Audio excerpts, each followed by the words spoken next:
থাকুন, দেখতে থাকুন। আশা করছি পটিজের এই সুন্দর রেসিপি আপনাদের ভালো লাগবে। পটিজের একটা সুন্দরভাবে নতুন ধরনের পদ্ধতিতে রান্না করব, যার জন্য এই যে পটিজটাকে গরম জলে আগে সেদ্ধ করে নেব।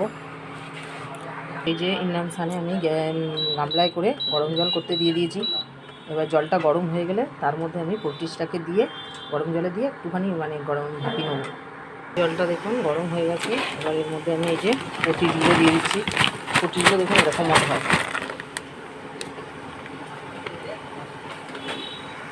এবার একটুখানি শুধু ভাপিয়ে নিয়ে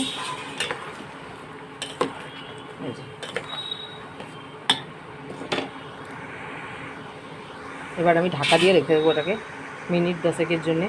এবার আমি এই পটিজগুলোকে জল থেকে তুলে ভালো করে জলটাকে ঝাড়িয়ে নেবো, একটু ভালো করে নিগড়ে নেবো আর কি, হাত দিয়ে একটু ঠান্ডা করে নেব। এই গ্যাসের মধ্যে কড়াটা বসিয়ে দিয়েছি, দিয়ে আমি তেল দিয়ে আলুটাকে ভেজে নেব। সামান্য হলুদ দিয়ে আমি আলুটাকে ভালো করে ভেজে নিচ্ছি। আলুটা ভাজা হতে হতে এদিকে আমি পটিজটাকে কিছু মশলা মাখিয়ে একটু রেডি করে নেব। পটিজটাকে আমি ভালো করে দেখুন এরকম করে হাত দিয়ে এরকম করে নিগড়ে নিয়েছি। এবার এর মধ্যে আমি দিয়ে দিচ্ছি আদা বাটা,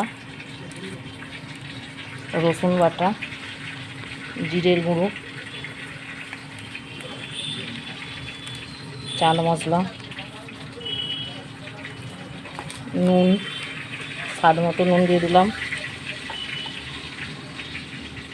লঙ্কার গুঁড়ো আর দিয়ে দেবো হলুদের গুঁড়ো। দিয়ে এটাকে ভালো করে মাখিয়ে নেব। নিয়ে এই মাখানোটাকে আমি 10 মিনিটের জন্য রেস্টে রেখে দেবো। আর এর সঙ্গে আমি দিয়ে দেবো 1 চামচ মতো সাদা তেল।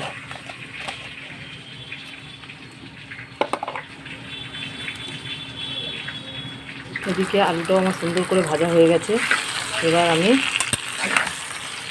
আলুটাকে নামিয়ে নেব। বন্ধুরা দেখুন এবার আমি শিলের মধ্যে যে পোস্ত আর কাজু বাদামটাকে বেটে নেব। এবার বন্ধুরা দেখুন গ্যাসটা আমি জেলে দিয়েছি, গ্যাসের মধ্যে কড়া দিয়ে দিয়েছি, কড়া বসিয়ে দিয়েছি।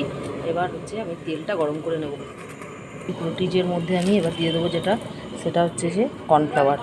এবার ভালো করে কর্নফ্লাওয়ারটা মাখিয়ে দিয়ে এরকম করে দিয়ে ভালো করে মাখিয়ে নিয়ে এটাকে ভেজে নেব। আর আজকে আমি এই পটিজটা পোস্ট অফিসে রান্না করছি।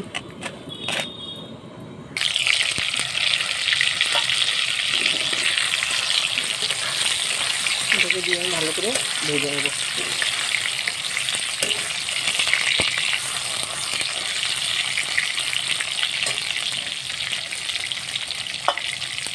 এগুলো ভাজা হয়ে এসছে, বাকিগুলো ভেজে নেব। এগুলো ভাজা হয়ে গেছে, তুলে নেব। এত সুন্দর লাগে বন্ধুরা খেতে, মনে হবে যেন হাড় ছাড়া মাংসের মতো লাগে।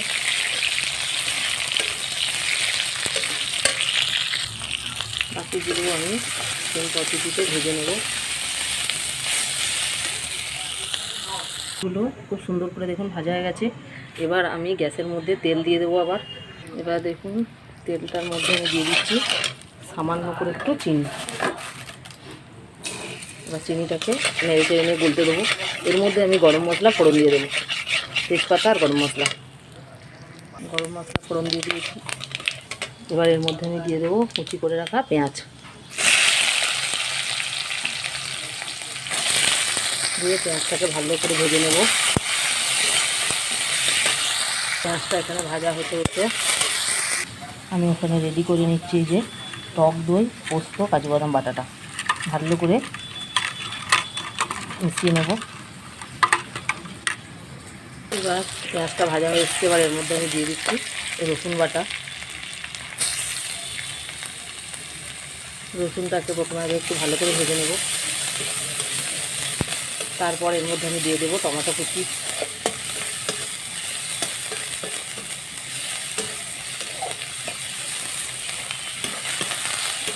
এবার এর মধ্যে আমি দিয়ে দিচ্ছি কুচি করে রাখা টমেটো।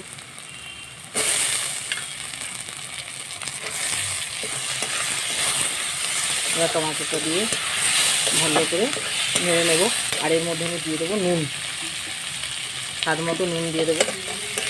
খুব বেশি নুন দেবো না, তার কারণ ওই পটিজে আমি নুন দেওয়া আছে, ওই জন্য যতটা লাগবে স্বাদ মতনই দেবো।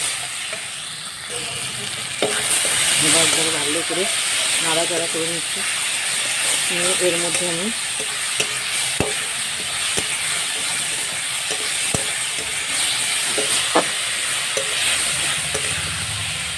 সামান্য করে জল দিয়ে দেবো।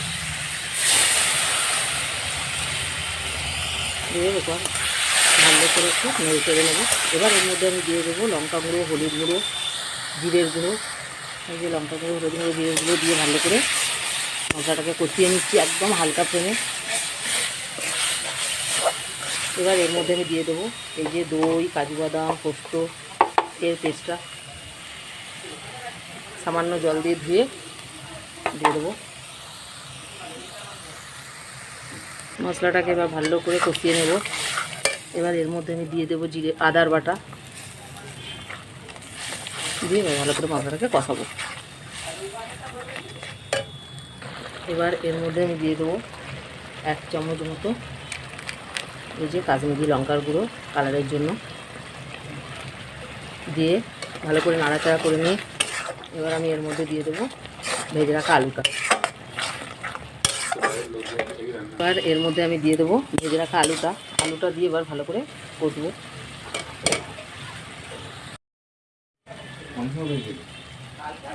খেয়ে বলবে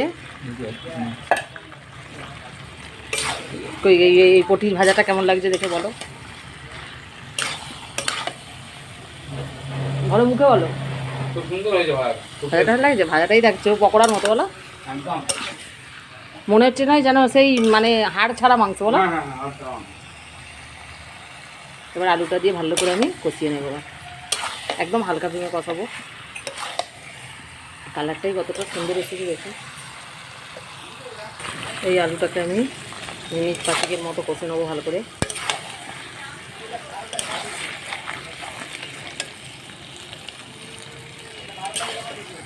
এবার বন্ধুরা দেখুন কষা কামার হয়ে গেছে, এই যে তেল ছেড়ে দিয়েছে। এবার এর মধ্যে আমি জল দিয়ে দেবো। জল দিয়ে ঢাকা দিয়ে আমি এটাকে আলুটাকে সেদ্ধ হতে দেবো। জল দিয়ে দিয়েছি। এবার গ্যাসটাকে একটু জোর করে দিয়ে এটাকে আমি সেদ্ধ হতে দেবো। এবার আমি এর মধ্যে দিয়ে দিচ্ছি এই যে ভেজে রাখা এই যে পটিসটা দিয়ে এবার ভালো করে নাড়াচাড়া করে নেবো। আর সামান্য একটু আলুটা সিদ্ধ হতে বাকি আছে। এবার আলুটার সঙ্গে পটিসটাও ভালো করে সিদ্ধ হয়ে যাবে।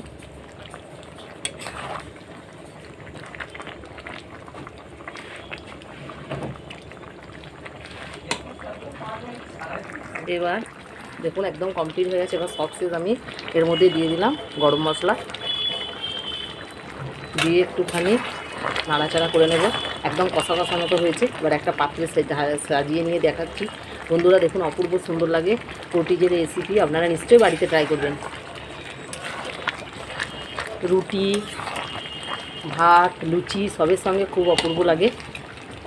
একটা পাত্রে সাজিয়ে নিয়ে আপনাদের কাছে ফিরে আসছি।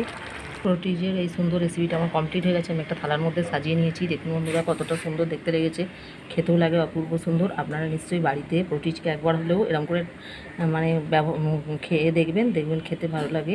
তা আমার রেসিপি যদি আপনাদের ভালো লাগে তাহলে আমাকে লাইক, শেয়ার, সাবস্ক্রাইব